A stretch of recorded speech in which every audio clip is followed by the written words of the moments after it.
July 24, 1944, hedgerow country northeast of Saint-Lô, France. Private First Class Robert Chen pressed himself against the earthen wall as tank treads ground closer from the next field. His squad had been cut off during the morning attack, and now they were trapped in a sunken lane with no anti-tank support, no radio contact, and no way to call for artillery. Through gaps in the thick vegetation, Chen spotted a German Panzer IV maneuvering to fire directly down their position. He reached for a weapon lying in the dirt beside him, a German Panzerfaust his squad had found in an abandoned foxhole that morning. What he was about to do violated standing orders, contradicted official doctrine, and could result in disciplinary action. Chen had never been trained on this weapon. It was manufactured by the enemy, and according to division headquarters, he had absolutely no authorization to use it. American commanders had expected tough fighting in Normandy, but nothing prepared them for the bocage. The hedgerow country of northwestern France consisted of thousands of small fields, each surrounded by earthen berms, topped with centuries-old walls of trees and undergrowth. Visibility rarely exceeded 100 yards. Tanks became separated from their infantry, and individual squads fought isolated battles in a landscape that seemed designed for ambush. German defenders understood this immediately and turned every lane and crossroads into a deadly killing zone with machine guns, mortars, and anti-tank weapons positioned to exploit the terrain's every advantage. The M1 bazooka that American infantry carried into Normandy had worked well enough in training, but in combat, it became a serious liability. The weapon required 2 men to operate in situations where squads were already undermanned. Its backblast announced the firing position to every German within 200 yards. And worse still, its effective range of 100 to 150 yards meant nothing in hedgerows where you couldn't see that far, and tanks appeared suddenly at 30 yards with no warning. Supply problems meant ammunition often failed to reach forward units, leaving crews with launchers but nothing to fire. Infantry squads pushing beyond their support found themselves facing German armor with a weapon designed for different terrain,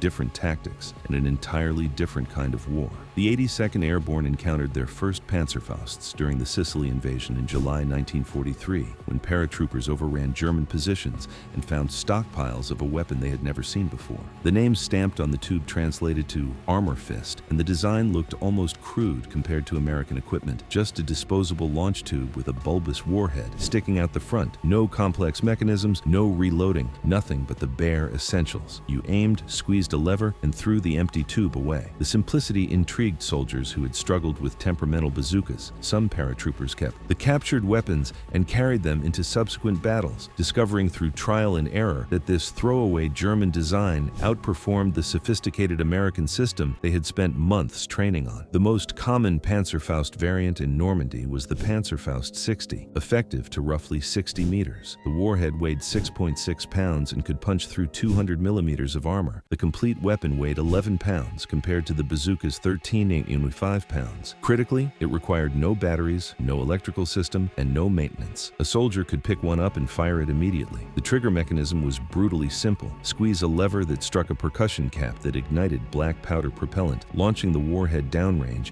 in less than a second. This simplicity meant captured Panzerfausts needed no translation manual to understand, though having one helped. Most soldiers figured it out by looking at the safety mechanisms and trigger assembly, making educated guesses that proved accurate enough to engage tanks successfully on the first attempt. Learning to operate a captured Panzerfaust without formal training required either direct instruction from someone who had fired one, examination of German manuals when available, or educated guesswork based on the weapon's visible components. American intelligence units translated captured instruction sheets and distributed them when possible, but most soldiers learned through informal channels. A corporal who had successfully fired a Panzerfaust would demonstrate the procedure to his squad. They would examine captured examples together, identifying the safety mechanisms, the trigger assembly, and the sighting system. The learning process involved studying the device until its function became clear through logical deduction. The basic operation proved straightforward. Remove the safety pin, tuck the tube under your arm, line up the crude sights with your target, and squeeze the lever. The challenge came in understanding limitations that the weapon itself didn't advertise. The minimal effective range meant you needed to be dangerously close to your target. The backblast required positioning that wouldn't set vegetation on fire or blind you with smoke, and the warhead's ballistic drop at distances beyond 30 meters meant you needed to aim slightly high if engaging at the weapon's maximum range. These details emerged through trial and error, with each successful engagement adding to the collective knowledge that spread through units via word of mouth and direct observation. Lieutenant General James M. Gavin commanded the 82nd 82nd Airborne during Operation Market Garden in September 1944. Years later, in his memoir, On to Berlin, he documented something that would have shocked military procurement officials back in Washington. His regiment in Nijmegen, Holland, had captured an entire truckload of Panzerfausts with German training instructions. American soldiers translated the manuals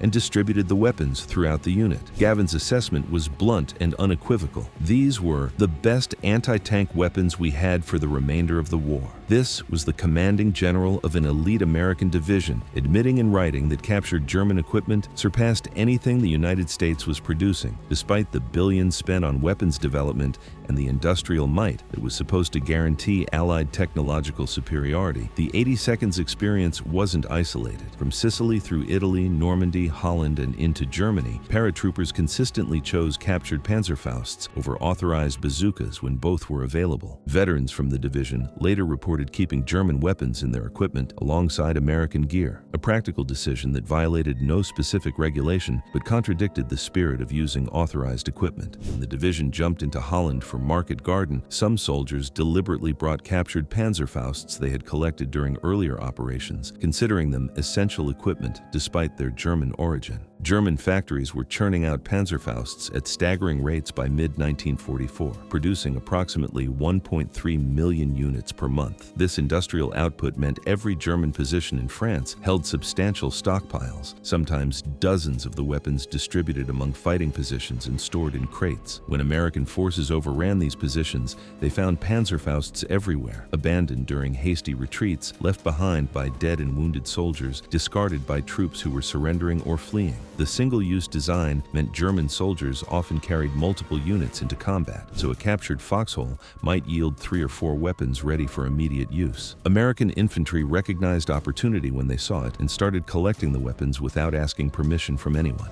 Infantry units developed their own informal procedures for using the captured weapons, learning through observation and experimentation what worked and what would get you killed. The Panzerfaust's short range demanded extremely close approaches. Getting within 30 or 40 yards of a German tank in terrain where any movement drew fire seemed like madness by conventional anti-tank doctrine standards, but the dense hedgerows that made the bocage a nightmare for advancing troops also created unexpected opportunities. A soldier could hide in vegetation, wait for a tank to rumble past, then fire at the vulnerable side or rear armor before the crew even understood where the threat was coming from. The disposable nature meant you didn't stay in place to reload. You fired and abandoned the position immediately, disappearing back into the hedgerows before German infantry could respond. The 29th Infantry Division's advance toward St. Lo in July 1944 occurred during the bloodiest phase of the hedgerow campaign, where American casualties reached approximately 40,000 for gains measured in single-digit miles. Units attacking toward the city fought continuous small battles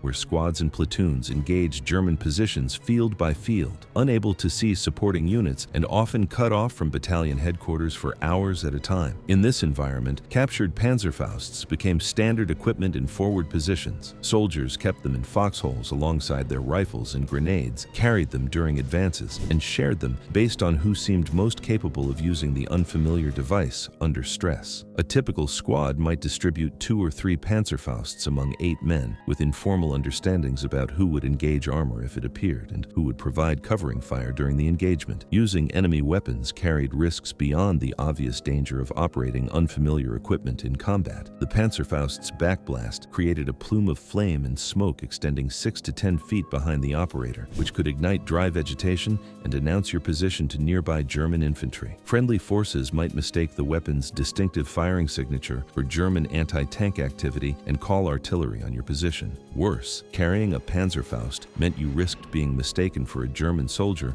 by your own side if someone spotted the weapon's silhouette at a distance. These hazards meant soldiers typically saved captured Panzerfausts for desperate situations when American anti-tank weapons were unavailable and when a German tank posed an immediate threat that outweighed every other consideration situation, including the risk of friendly fire. Several documented incidents involved American units nearly engaging each other when soldiers carrying Panzerfausts were silhouetted against skylines or spotted at distances where positive identification proved difficult. The weapon's distinctive bulbous warhead made it recognizable to experienced troops, but in the confusion of combat operations, split-second identification decisions sometimes led to tense moments where American soldiers found themselves being challenged by their own forces who had spotted German profile weapons in American positions. Most units developed informal signals and communication procedures to prevent such incidents, but the risk remained constant throughout operations where captured weapons saw regular use. Army policy on captured weapons existed in a carefully maintained gray zone. No written orders explicitly prohibited using German equipment, but equally, no official authorization existed, and no training programs prepared troops for operating enemy weapons. This ambiguity was deliberate. Battlefield commanders recognized that rigid doctrine could get soldiers killed in fluid combat situations, but systematic adoption of enemy weapons raised uncomfortable questions. What did it say about American weapons programs that frontline troops preferred captured German equipment? How would logistics handle ammunition supply for enemy weapons? What happened when friendly forces saw German weapon signatures and assumed enemy presence?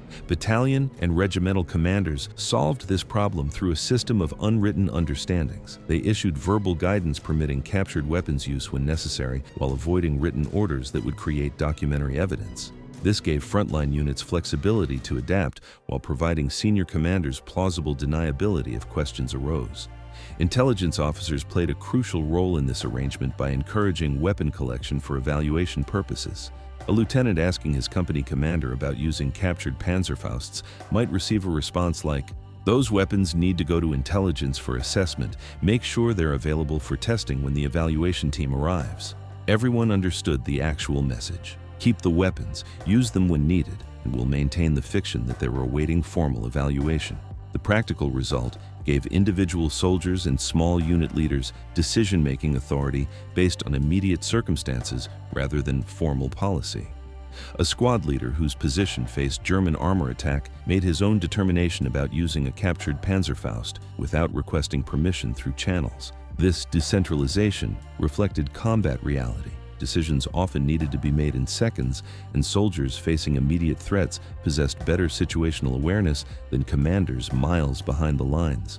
Soldiers discovered the Panzerfaust worked for more than killing tanks. Urban combat in French towns revealed that the shaped charge warhead could blast through reinforced building walls, creating entry points without requiring engineers to approach under fire with satchel charges. German defenders liked fortifying buildings with thick masonry walls that stopped rifle fire and grenades. A Panzerfaust round punched straight through, creating openings large enough for assault teams to throw grenades or fire into the interior. Veterans reported using captured Panzerfausts as door knockers during street fighting, where the alternative meant time-consuming building-to-building assaults that cost lives and ammunition. Why waste half an hour and 3 men when one Panzerfaust could open the structure in seconds? Operation Cobra in late July 1944 broke the stalemate in Normandy and sent American forces racing across France in pursuit of retreating German units. The transition from defensive hedgerow fighting to mobile warfare changed how soldiers used captured Panzerfausts, but didn't eliminate the practice. Infantry units advancing through French villages and towns continued encountering situations where German armor appeared suddenly at close range. A Panzer IV might emerge from around a building corner 40 yards away with no American tanks in supporting distance. In those moments, the soldier with ease, a captured Panzerfaust, became the difference between mission success and casualties. Units moving faster than their logistical support could follow often found themselves short of bazooka ammunition, while abandoned German positions yielded fresh supplies of Panzerfausts ready for immediate use. The 6th Armored Division's drive toward Brest in August illustrated this pattern. Combat Command A encountered German roadblocks every few miles, typically defended by infantry teams with mortars, machine guns, and Panzerfausts. American tank crews learned to keep infantry close to suppress German anti-tank teams before they could fire. When German Panzerfausts destroyed American tanks, whose crews had become isolated from supporting infantry, those same engagements produced captured weapons that American infantry collected for use in subsequent advances. The The cycle repeated itself across France as mobile operations created fluid situations where captured equipment often proved more accessible than supplies from rear area depots. The documentary trail for captured weapons use exists mostly in fragments scattered across different types of military records. Battalion after-action reports occasionally mention available weapons or captured equipment without specifying what that meant or when it was used. This vague language reflected the semi-official status of the whole enterprise. Commanders acknowledged the practice without creating detailed records that might prompt uncomfortable questions from higher headquarters. Personal accounts from veterans provide more specifics, but often lack precise dates and locations that would let historians establish comprehensive patterns. A soldier might remember using a Panzerfaust near St. Lo in late July, but whether that was the 23rd or the 27th, and whether his company was attached to the 29th or 30th Division at that moment, became details lost to memory in the chaos of continuous combat operations. Intelligence reports occasionally referenced captured weapons in more detail, but these documents remained classified for decades after the war's conclusion. When declassified, they revealed that American technical intelligence teams had thoroughly evaluated captured Panzerfausts and recognized their superiority to comparable American weapons in several key categories. These assessments recommended design changes to American anti-tank weapons based on German examples, but the recommendations remained buried in classified files where they couldn't influence public perception of American weapons programs or complicate post-war procurement debates. The information existed, but institutional incentives ensured it remained largely inaccessible to historians and the public for generations. The silence had multiple causes. Intelligence reports discussing German weapons remained classified for years after the war. More significantly, the Cold War made frank discussions of enemy equipment superiority politically complicated. Admitting that German designs surpassed American weapons in certain categories didn't help when arguing for increased defense budgets and advanced development programs.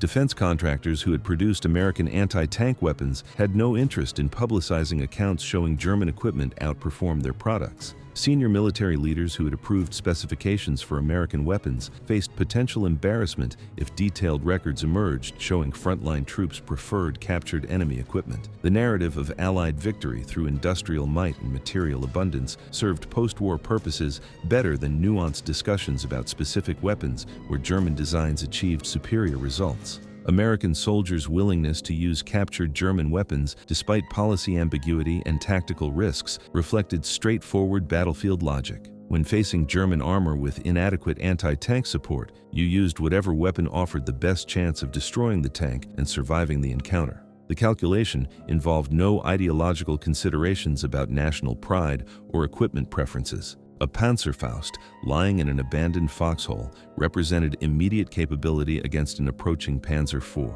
A bazooka that might or might not have ammunition available from supply sergeants 3 miles behind the front lines represented theoretical capability that did nothing for the squad under fire at that moment. American anti-tank weapons development during and after World War II absorbed the lessons learned from combat experience, including detailed observations of German weapons effectiveness gathered through intelligence assessments and frontline reports. The M20 Super Bazooka, introduced in late 1944, increased warhead diameter to 3.5 inches, significantly improving penetration and bringing American performance closer to German Panzerschreck standards. This upgrade represented acknowledgement that the original bazooka specifications had proven inadequate against the armor thicknesses encountered in European combat. Post-war development produced the M72 Law, light anti-tank weapon, which clearly drew inspiration from Panzerfaust concepts while incorporating American manufacturing techniques. The Law employed the same disposable single-shot approach, the same simplicity of operation, and the same emphasis on portability over reusability. Development teams studying German weapons captured during the war identified specific design principles that made the Panzerfaust effective in infantry hands. Minimal training requirements, lightweight allowing soldiers to carry multiple units, and elimination of complex mechanisms that could malfunction under combat conditions. The M72 Law adopted these principles while using American materials and manufacturing processes that allowed mass production at reasonable cost. The widespread adoption of similar disposable systems by military forces worldwide in subsequent decades demonstrated the fundamental soundness of design principles that made the Panzerfaust effective. Modern shoulder-fired anti-tank weapons from the AT-4 to various RPG variants trace their conceptual lineage to the German weapon that American infantry preferred over their authorized equipment in the hedgerows and towns of occupied Europe. The revolution in infantry anti-tank warfare that these weapons represented began not with American innovation, but with American soldiers recognizing superior enemy technology and choosing effectiveness over institutional preferences. Recognition of battlefield pragmatism and tactical adaptation by American soldiers who employed captured German weapons has increased in recent decades, as historians have gained access to previously classified documents and as veterans have become more willing to discuss aspects of their combat experience that earlier accounts omitted. The acknowledgement that American infantry units regularly used enemy weapons when tactical circumstances demanded does not diminish the achievements of Allied forces in Europe, but rather illuminates the actual conditions under which combat operations occurred and the resourcefulness of soldiers who adapted to those conditions using whatever means proved effective. The gradual emergence of this story followed several paths. Oral history projects conducted in the 1980s and 1990s captured veteran accounts that included casual mentions of using captured German weapons, details that professional historians began connecting across different units and time periods. Declassification of intelligence reports in the 1970s and 1980s revealed official assessments of German weapons that contradicted public narratives of American technological superiority. Personal diaries and letters, released by families decades after veterans had passed away, contained matter-of-fact references to employing Panzerfausts and other captured equipment. Together, these fragmentary sources allowed historians to reconstruct a practice that had been widespread during the war, but largely invisible in official histories written in the immediate post-war period when Cold War considerations shaped how combat operations were remembered and presented to the public. Thousands of American soldiers used captured Panzerfausts between 1944 and 1945, making battlefield decisions based on available equipment and immediate tactical requirements rather than official policy or doctrinal preferences. The weapons filled genuine capability gaps in American anti-tank defenses, particularly in terrain where close-range engagements negated advantages of more sophisticated systems designed for open battlefields. Soldiers employ whatever tools offer the best chances of completing their missions and surviving the encounter, regardless of those tools' origins. Combat soldiers consistently resolve the choice between following regulations and achieving operational success in favor of effectiveness over compliance. The story of American use of captured German anti-tank weapons ultimately reveals that combat effectiveness matters more than national origin, that soldiers adapt to survive regardless of official doctrine, and that the gap between battlefield reality and historical narrative can persist for generations when acknowledging certain truths proves institutionally inconvenient.